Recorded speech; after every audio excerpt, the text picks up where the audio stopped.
In this summary of in our study of methods, theories and methods in the study of religion, we want to make brief summaries regarding theological, philosophical, and comparative approaches to the study of religion. And I just introduce the study by telling you that the study of religion has been carried out using different approaches in its development. And when looking at the topic of theological, philosophical, and comparative approaches to the study of religion, within the main subjects regarding theory and method in religious studies, in the study of religion, we may want to look at three different approaches, that is, philosophical, theological, and comparative. So somebody should be able to discuss the theological approach to the study of religion, the philosophical approach, and the comparative approach. First, theological. Historically and traditionally, the study of religion was exclusively a theological task. Theologians leaned more on the hermeneutical approach, disregarding the scientific approach to this study of religion.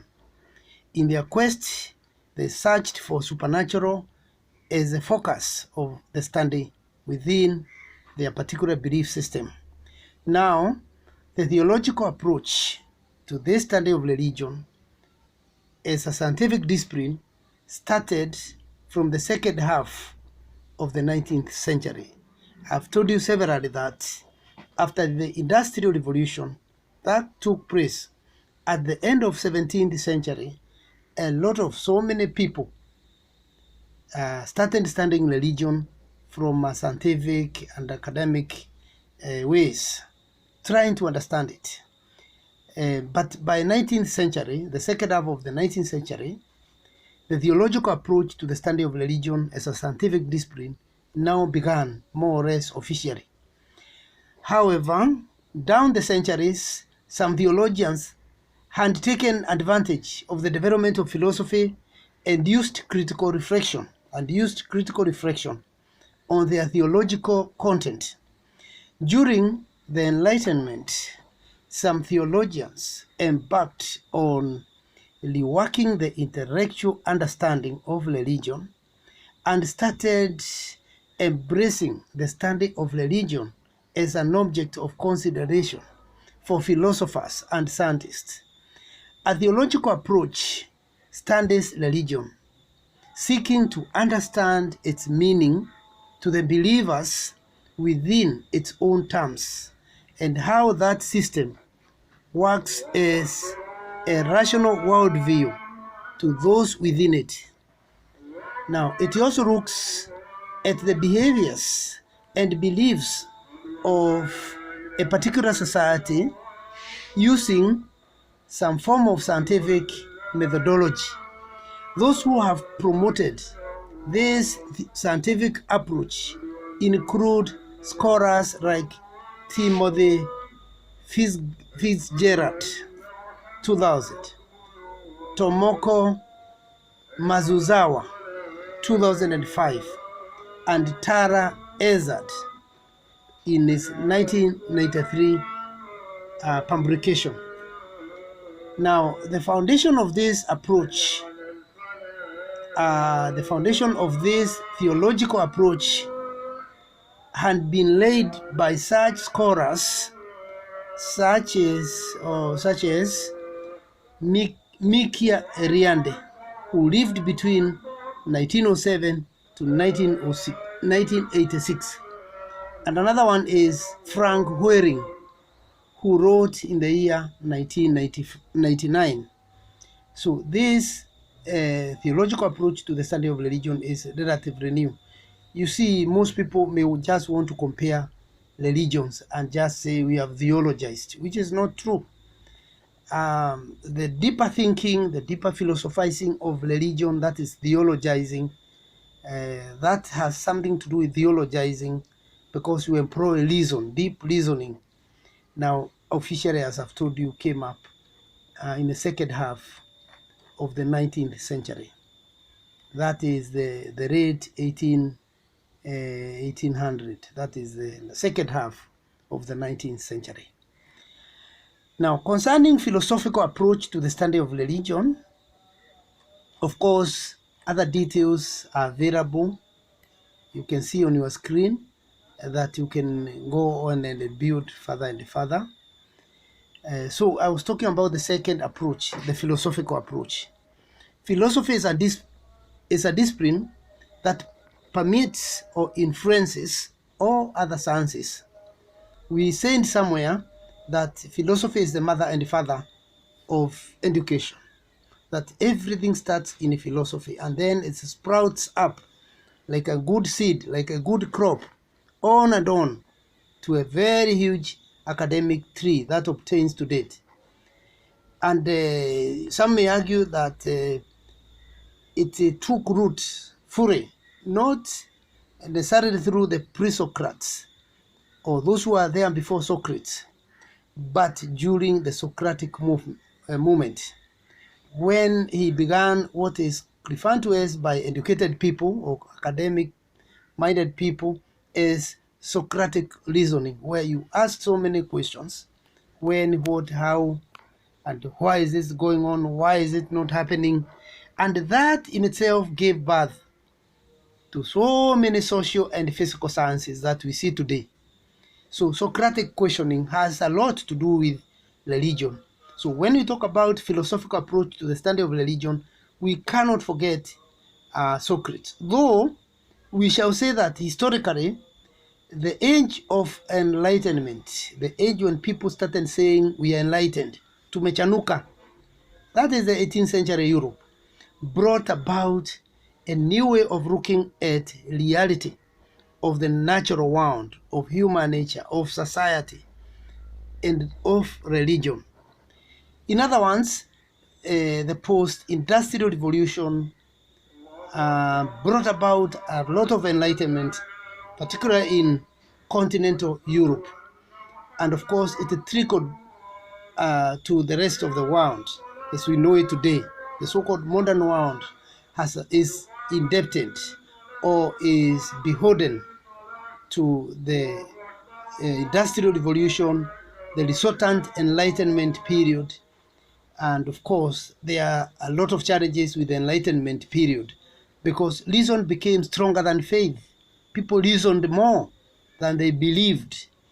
And that also led to the death of religion in many aspects, or the going down. It went down. Religion went a bit down, if not totally down, because people were more or less putting a lot of weight on reason.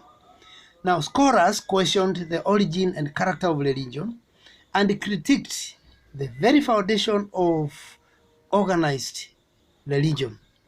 Finally, scholars assigned to reason the role of being the last judge and guide in everything, including matters to do with religion. People would tell you, I can get it through reasoning.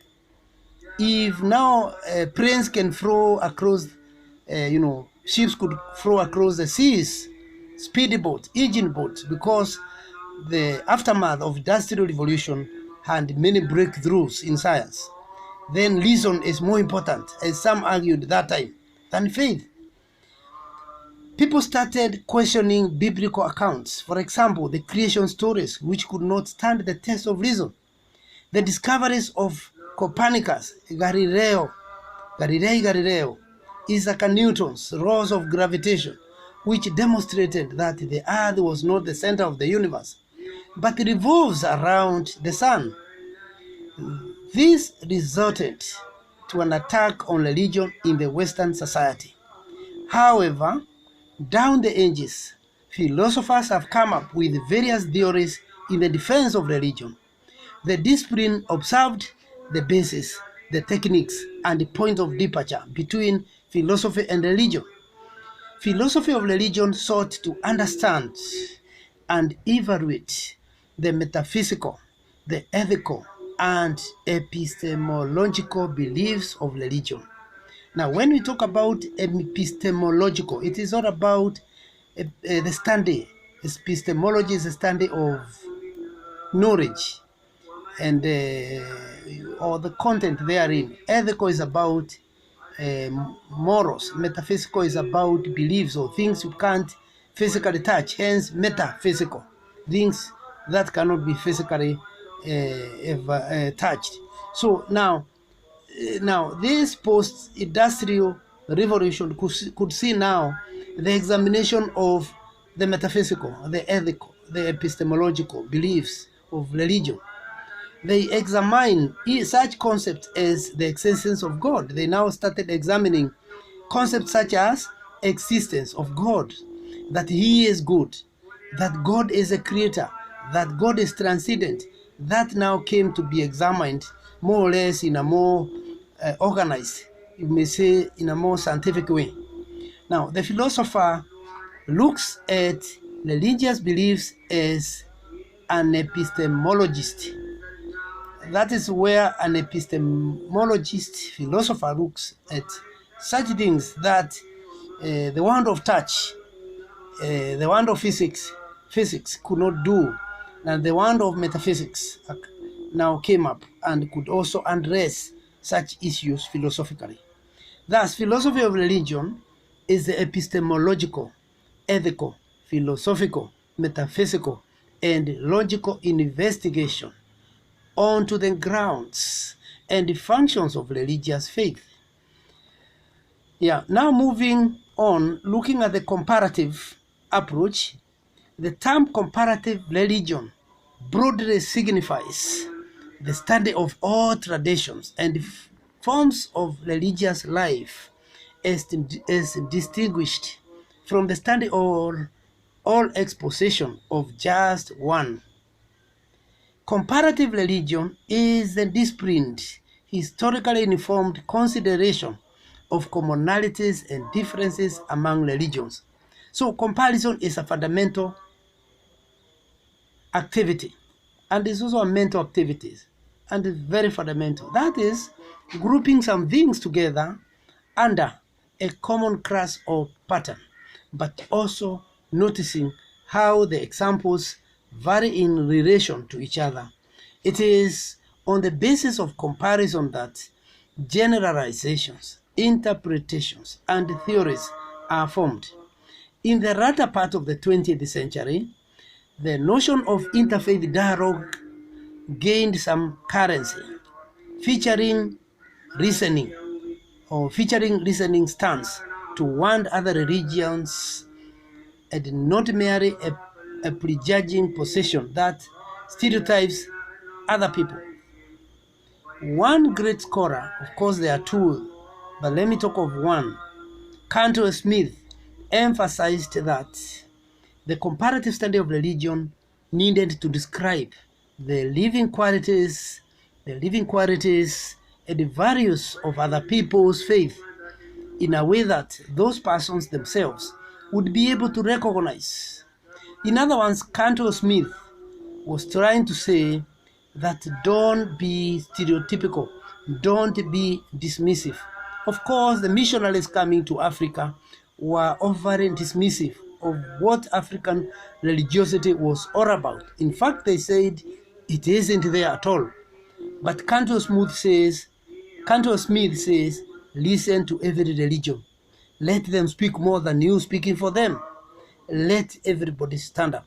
So even when we are doing, recently I've been engaged in the study of Pentecostalism in Africa. I call it Afro-Pentecostals or African Pentecostalism, which I'm arguing it is different from the Western Eastern Pentecostalism or the American Pentecostalism. They are unique features.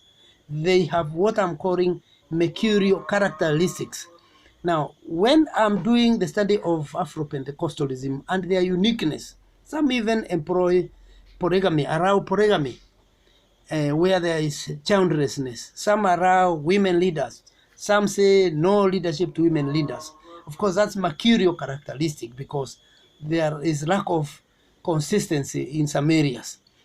I don't push my ideas there. I have to listen more to what they are saying about themselves, because only the wearer of the shoe knows where it pinches.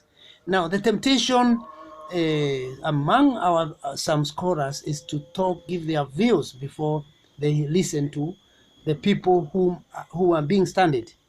So Cantwell Smith tells us, listen to those people, listen to other religious faiths, rather than speaking about them without interviewing them, getting them talk about themselves. So listen to them more than you impose what you think about them.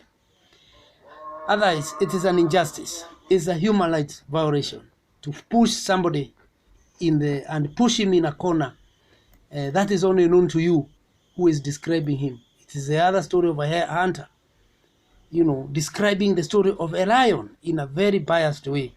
Ask the lion about how it lives in the forest. Don't just dismiss it as brutal animal in the forest. Maybe it could be the protector of the environment, which is a good thing. Maybe it could be the watchman in the forest. But the lion has to write its own story in order to tell us what is that advantage it has in the forest. So Cantwell Smith tells us, stop it. Let religion speak. When you are comparing, don't be dominative. Don't be pushy.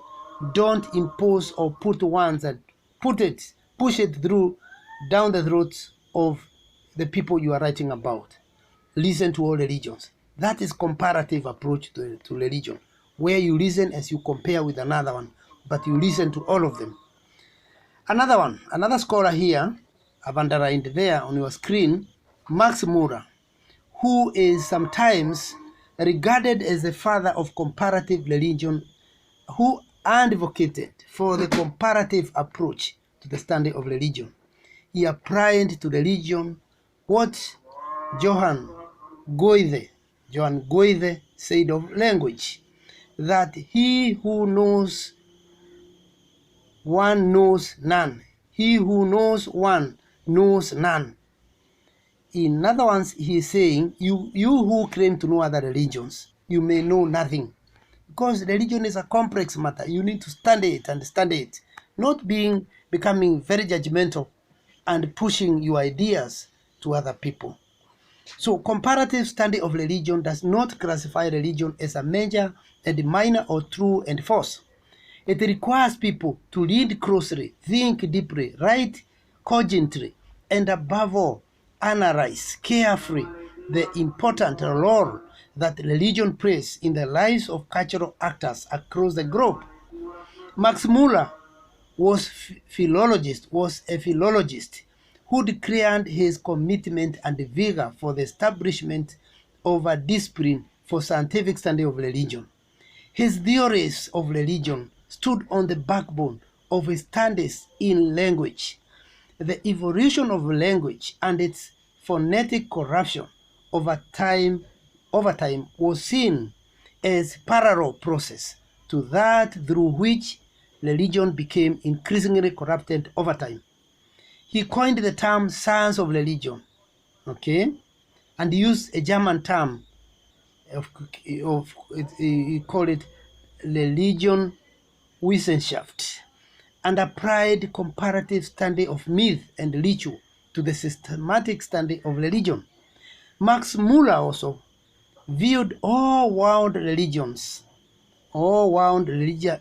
texts as sacred and containing some form of truth. So you cannot come in and say there is no truth in other religions. You remember even the Roman Catholic Church, before Vatican II of 1962 to 1965, what did they do? They had that Nura Ecclesiam, Nura Salus or something, that outside the Catholic Church, there is no religion, there is no salvation, there is nothing. Even the so-called Protestant, they are wayward people, they are lost. Only in the Catholic Church there is something, semblance of real religion. Of course, after Vatican II, the famous Roman Catholic Synod, 1962 to 65, it opened up to dialogue with Muslims and principally with the Protestants, who are not seeing eye to eye.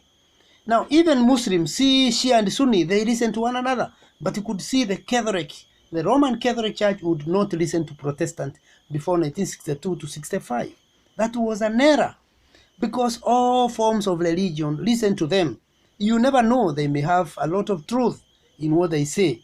We are not saying that even cults are good and we listen to them. Of course, listening is a must. But we must also be careful. Some are cultic. Some are dangerous for your health.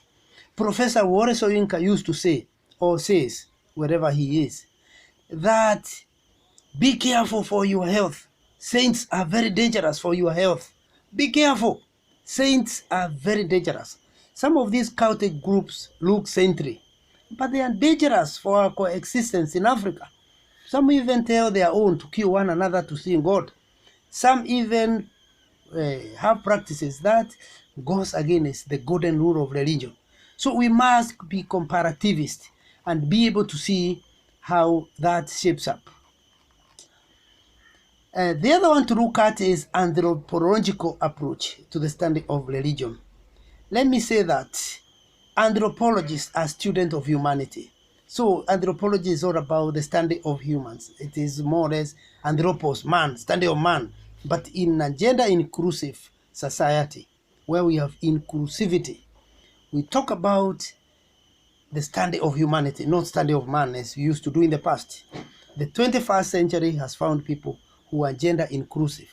Therefore, as an inclusive comparative study of human societies, from their prehistoric origins to the present, anthropology has sought to describe, to classify, and explain religious beliefs and practices. Now, some of the theories of religion that have been advanced by anthropologists include animism, animatism, and totemism. Some of them have been considered earlier in this lecture. Some are not. But we may want to just remind you a little on what is animism, where I always blame Edward Taylor for propounding the view that using Darwin evolutionary theory that religion starts as animism, where you worship everything.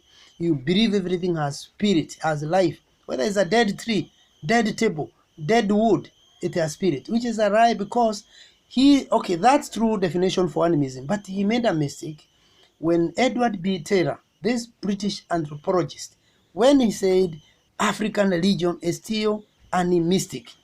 This man wrote a lot about Africa and the African people. Funnily and sundry and regrettably, he never ever stepped on the soil of Africa.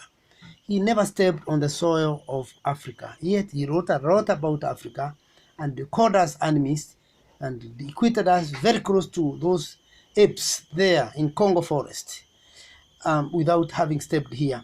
So you can see the theory of animism is that religion starts from animism, then it evolves in Charles Darwin's theory of evolution naturally to polytheism, where you now start believing in many gods, and then graduates into what he thought West was.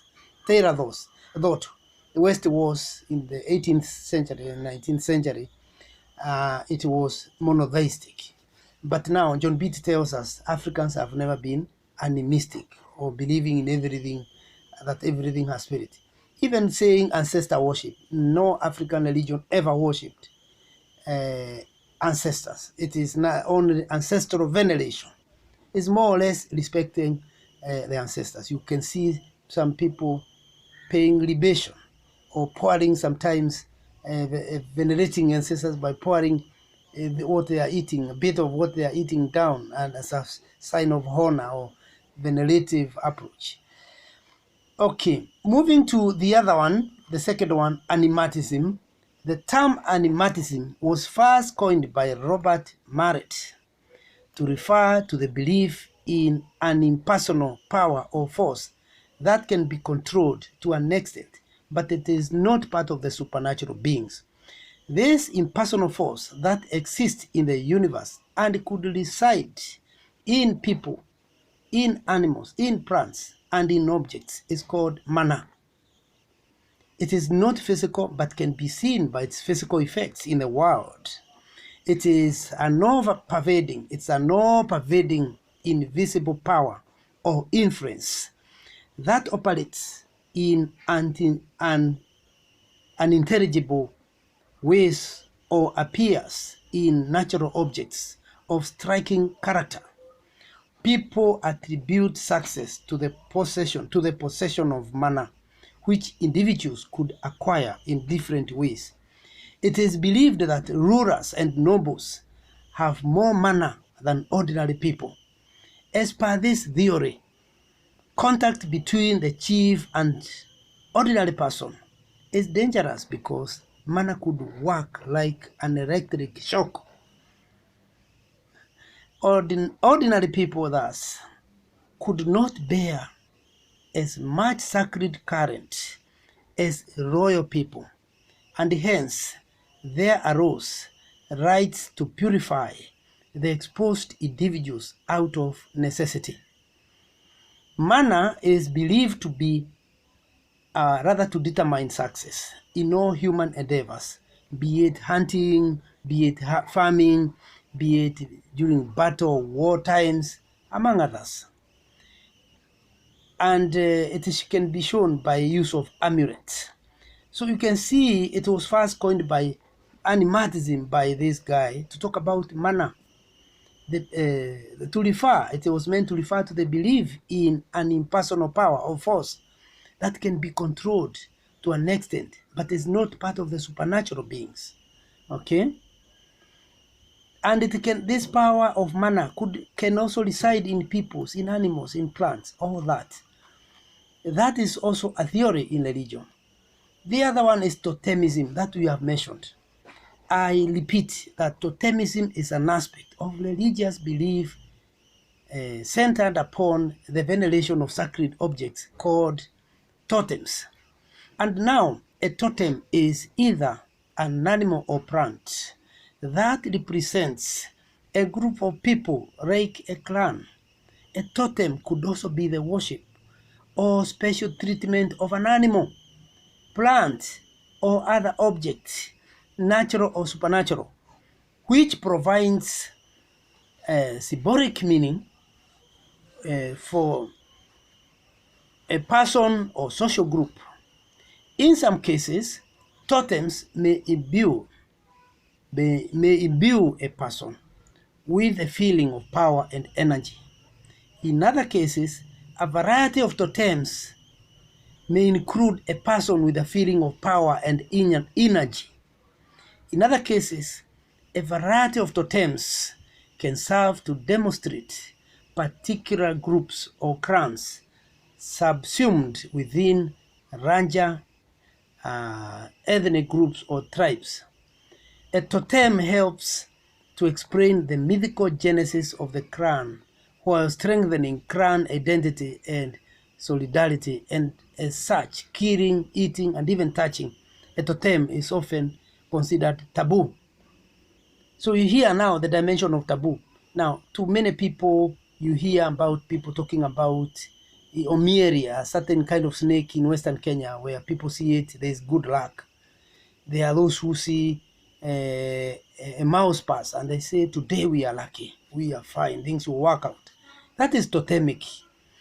Of course, Emile Durkheim, a great sociologist of religion, argued that before the primitive people ever got to believe in gods, there was always this first and more basic thing, the sense of a hidden, impersonal, and powerful force, the totemic principle. That is the original focus of the clan's worship. Now, Durkheim further argued that totem is sacred and communicates a sacred character of all around it. He also said that things are classified as sacred or profane in relation to the totem's religious character. The totem is a classic example of a sacred thing. Totemism is therefore the simplest, the most basic, and original form of religion. Now, that is another theory that religion began as totemism. People putting trust on maybe mother cow, can be mogumo tree becoming totemic tree. It can be an animal like an elephant. It can be, even, that kind of a thing. Even sometimes in some places, forests were totemic in a sense, in some parts of Africa, in the sense that you could not excrete there, you can't go to the toilet there. Also, rivers, you could not go to do your things in the river or mess the river. It will be a taboo to mess the river, to mess the forest, to hurt the environment, all that.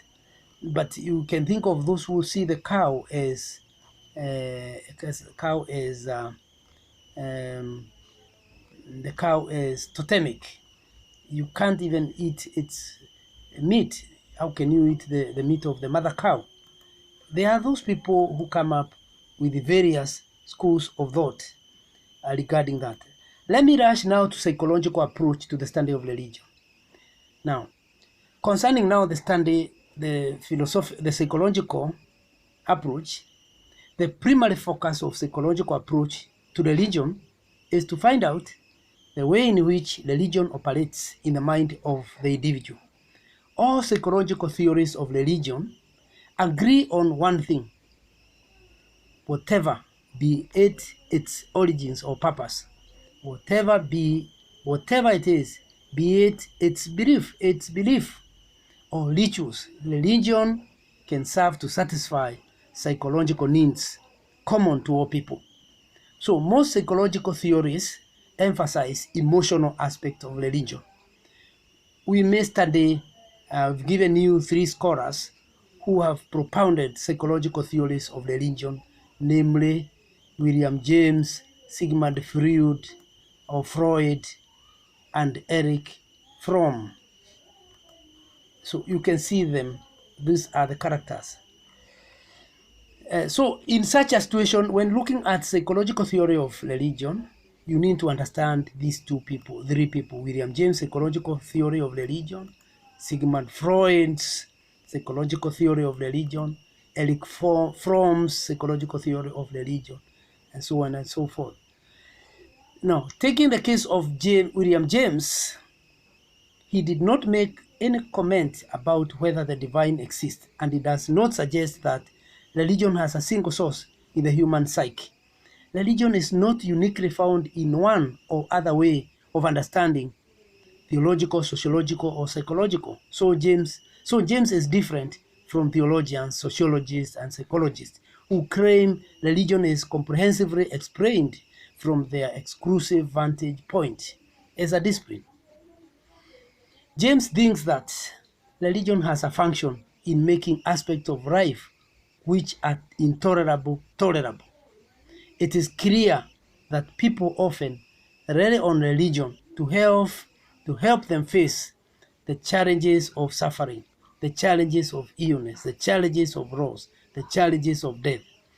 James examined the reasons why some people seem to be happy all the time, even in the face of hardship, whilst others were sad or depressed, lacking a point of purpose for their lives. So he wrote that, William James wrote that there are 2 different conceptions of the universe. That is, healthy-mindedness and the sick soul.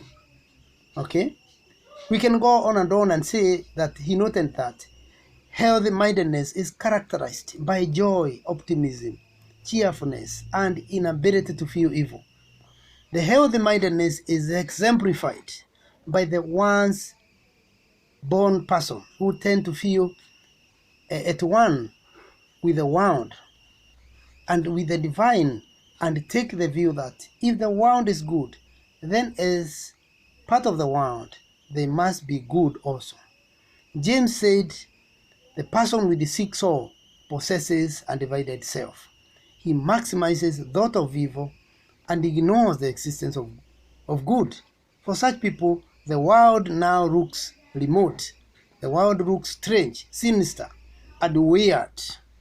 Its color is gone, and its breath is cold. There are different levels within the sick soul.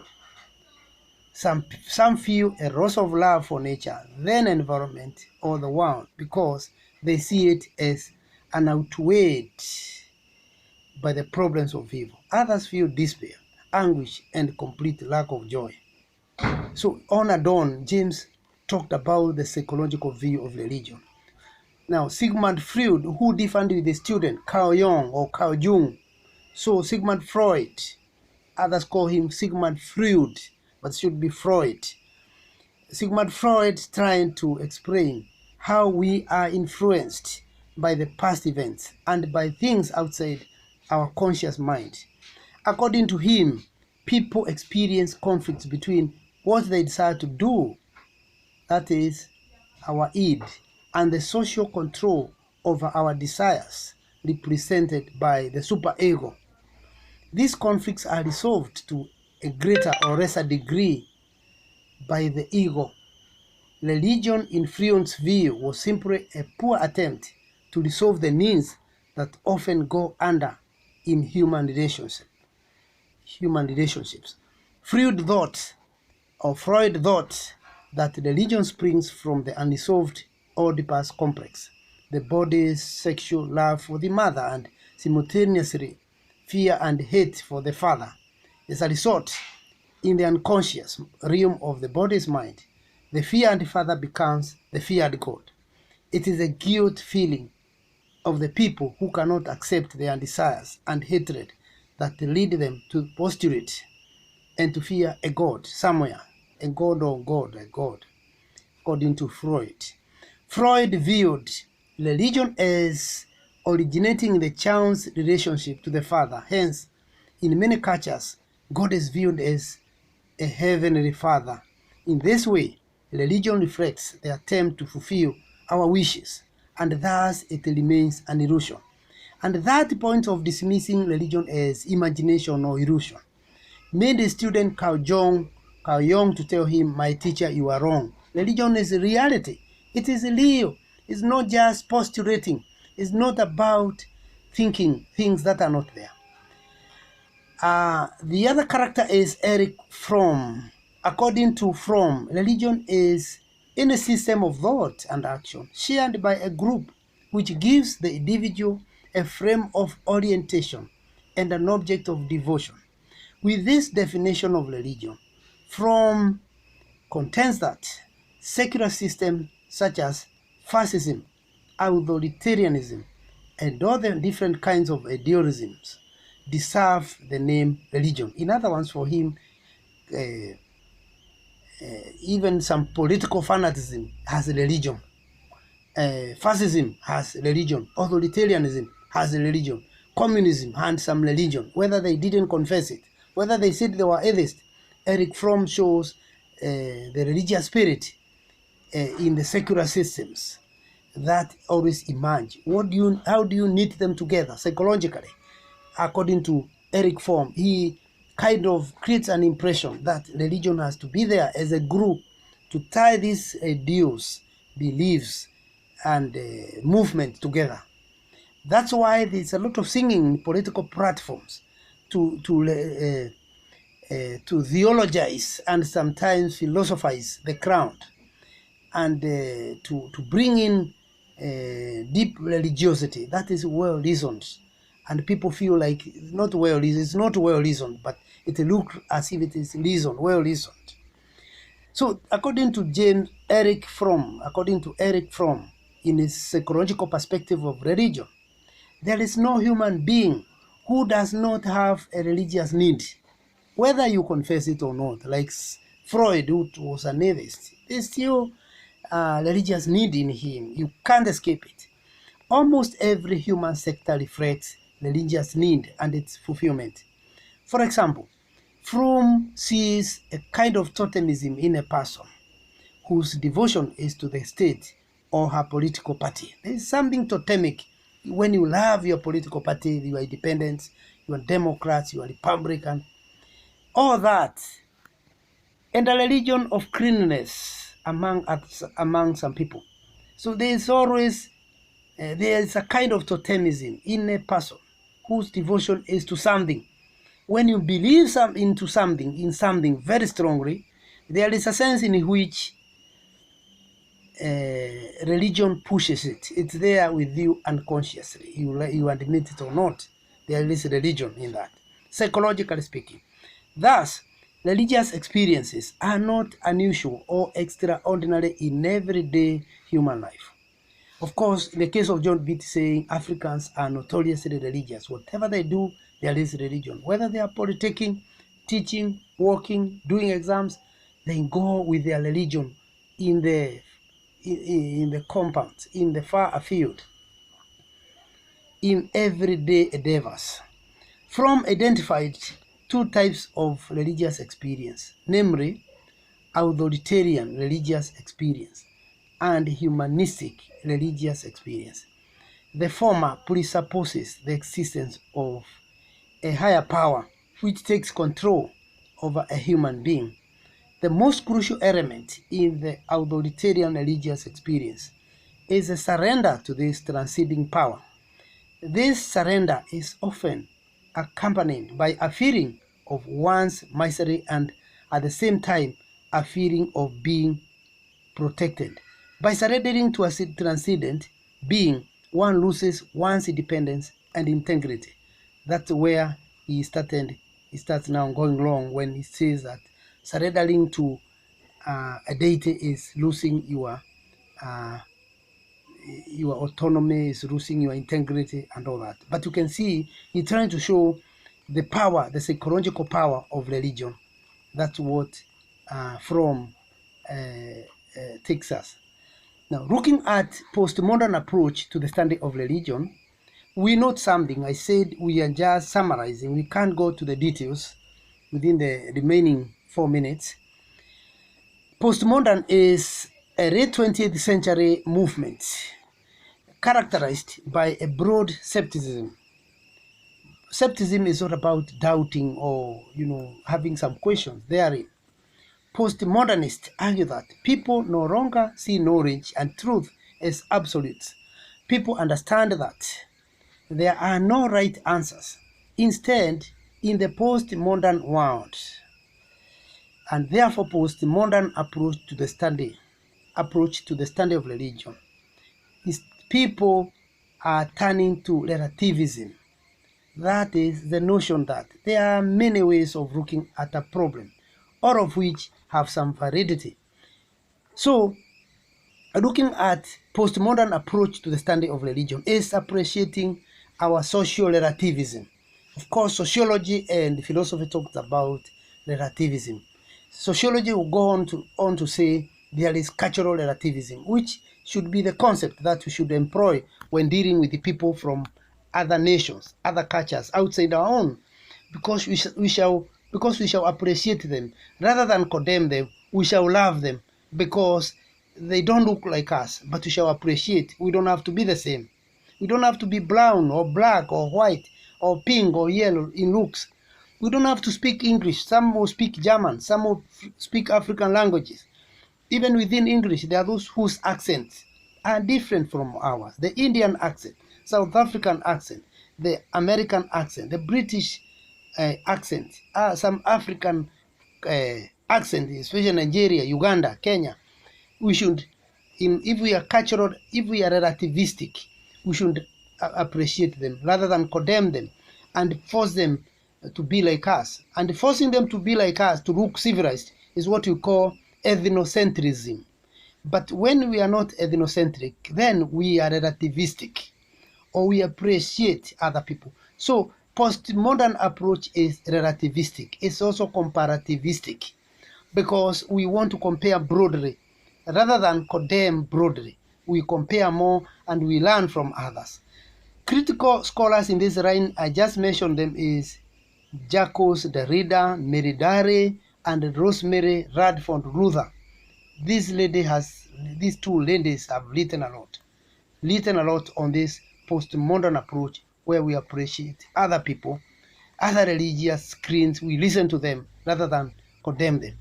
Think of Meridare. Meridare went on to bring up feminist approach to religion, where he says, let us hear women also now. Let us listen to them. Let us not condemn women via patriarchy, via stereotypes that are brought about by the rule of men. Rule of men, you call it patriarchy. So let us now listen to them. Let us now listen to feminists. What are their voices? Only the wearer of the shoe knows where it pinches. Just like liberation theologians who say this, Only the oppressed can speak for himself. Oppressor cannot speak for the oppressed. And that is also what Paulo Freire, the Brazilian educationist, says in his Pedagogy of the Oppressed, that only the oppressed can free both himself and the oppressor. The oppressor has no capacity to free the oppressed, neither to free himself or herself, only the oppressed. So let feminists speak about their encounters with the religion. Let them be able to brush off or to give their version, their encounter with the patriarchy and other things. Another one who has talked about this feminist approach in this postmodern world is Rosemary Radford Ruether. I don't want to get into what she has written in her feminist theology, but Rosemary Luther believes the Word of God is a lie, a correction of myths, and that the Bible has to be demythologized. Because when you read the Bible, you almost think it is men who wrote it. God allowed men to write the Bible and say things about that you find in the Bible. The Bible is too fair to women. Women have no room, they have no place there. The women have no place therein. Women are harassed in it. Women need to be given a voice to speak again. And you can see a lot of patriarchal nature of traditional theology. Theology led by men for men, not for women. And this is what she wants us to reconstruct and make it a more inclusive theological understanding and study. That is all inclusive. That is good for everyone. So that is what she says. The lady that I'm putting on your web, Mary Luther. Okay, as the last topic is religion in the era of internet. Now, the internet refers to computer networking technology, including the World Wide Web and other technologies or platforms that are linked together by the network of networks. Religious use of the internet can be traced back to the early 1980s. It was a time when computer enthusiasts began to explore ways to use this new means of communication to express their religious interest.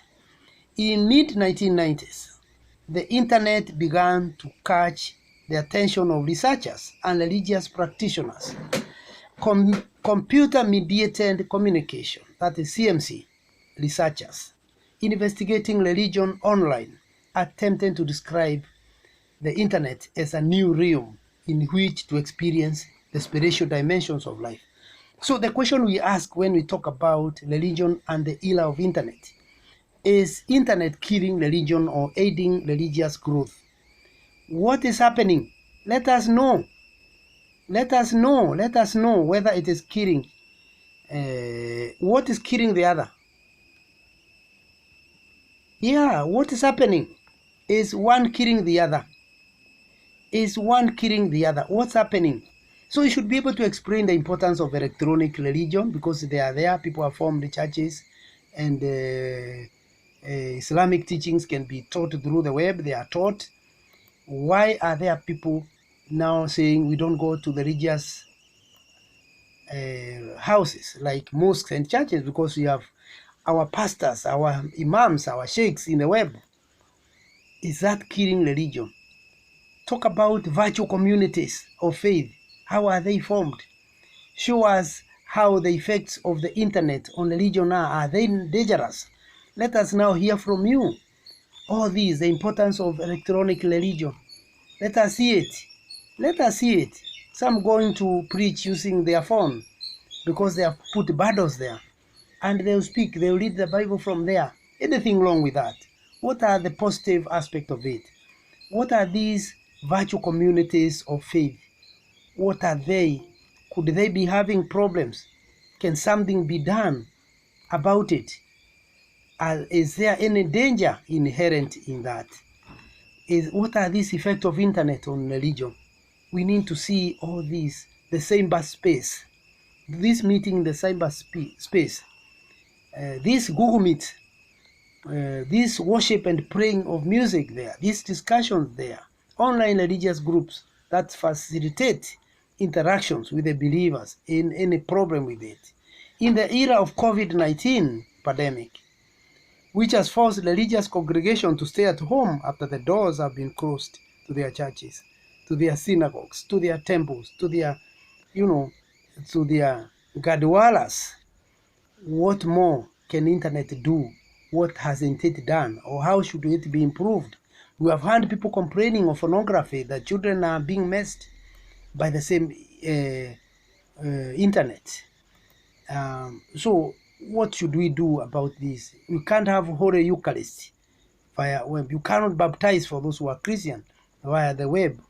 So even Seventh-day Adventists, there are things they can't do via the web. So what do we say about the internet in the era, the religion in the era of internet? Can I hear a few questions, or we move on to something else? We move on to new religious movement.